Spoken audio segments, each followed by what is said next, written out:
ఉన్నాయి అందరికి రూమ్లు ఉన్నాయి, అందరికి ఇస్తా. లైన్ చూసారు ఎక్కడ దాకా ఉందో, లైన్ లో నిలబడు. లైన్ లో నిలబడితే క్యూ గంటకి 10,000 నువ్వు ఇష్టమైతే ఉండు, లేకపోతే వెళ్ళిపో. అదే ఏం కావాలమ్మా? ఎంత కరువు ప్రాంతం నుంచి వచ్చావు? నువ్వు గంట ఏందిరా?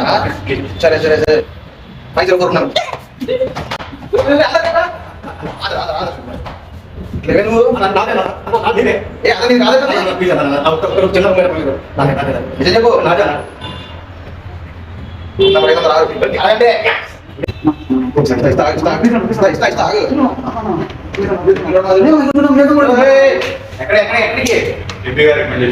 చేసాక వచ్చింది ఏదో పని, నీకు మళ్ళీ ఎంపీ ఎమ్మెల్యే రికమెండేషన్. అందుకే